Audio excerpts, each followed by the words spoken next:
sa pamagi kang sa tuyang debosyon, para sa urog na pagngayo-ngayo sa presensya kang kagrarangta. Yaw ng mga bagay na sa tuyang ginigibo. Yaw ng pagpapahiling kang solidong pagpamati. Na kita, tunay na mga aki kang Diyos. Pero kung matod na ako sa iyong tunay na laman, hanggang sa nang kaya niyang panindugan. Uli kay Kristo na sa tong kagurangnan.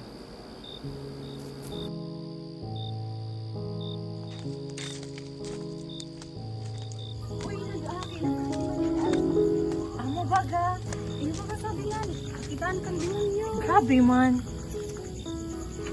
Oy, mga mali po may rin natawag ko na kita. Sige, pag na.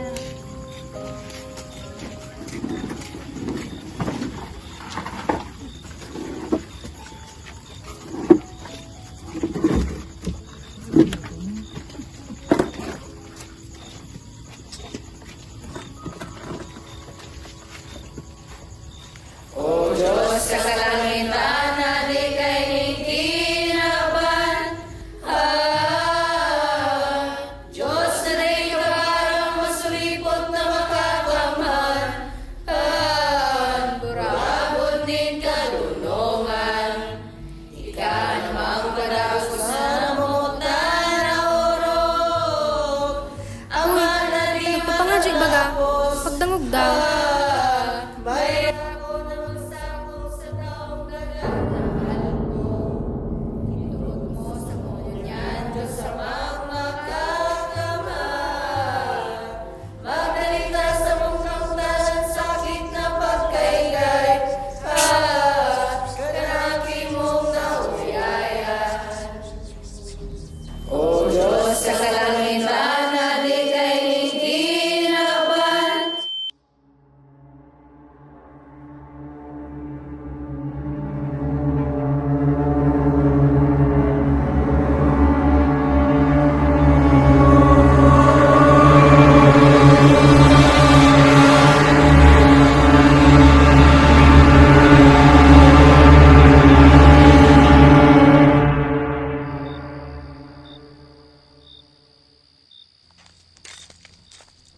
Manuel!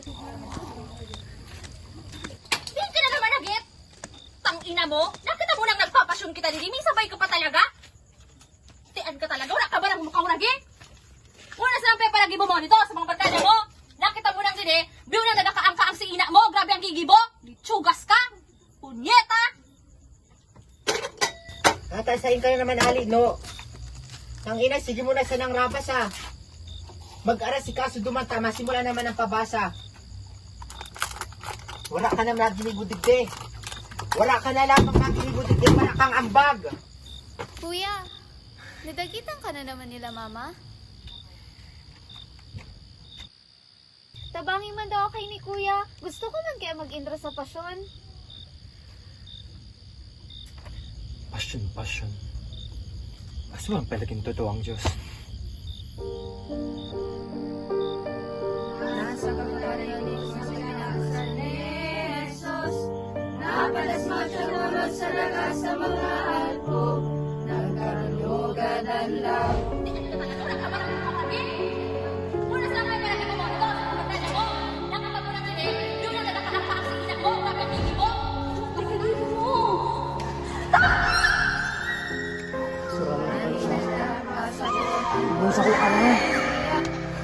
Ay makayanan sa Diyos sa nagpagal.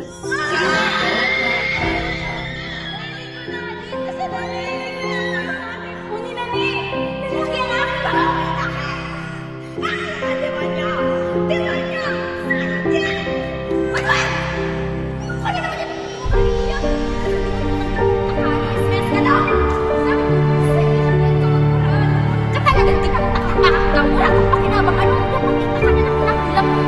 Pakinabang isarong.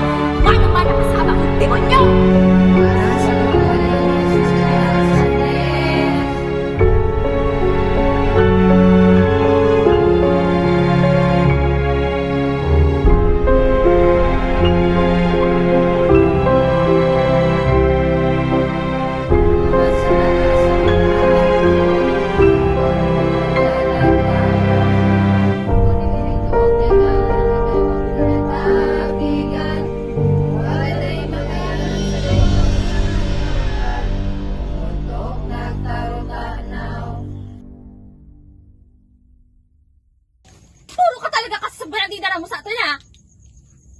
Katanga! Grabe ang katangagan mo! Tias ka! Nakita mo lang nagpapasyong kita kang ina, papasad-pasad ka sa but nga! Pati sa tradisyon ta nagpasipag ka! Saan ka mapas ka? Nakabarang ka urag eh! Uno!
Kuya!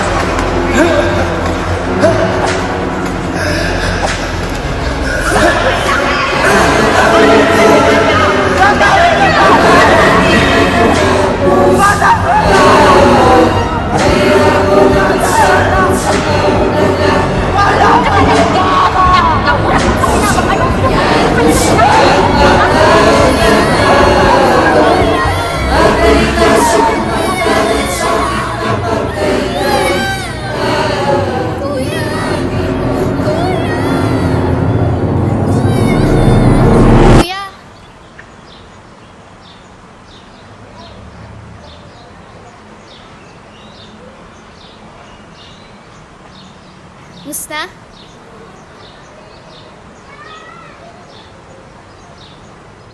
Tapos na ang pabasa.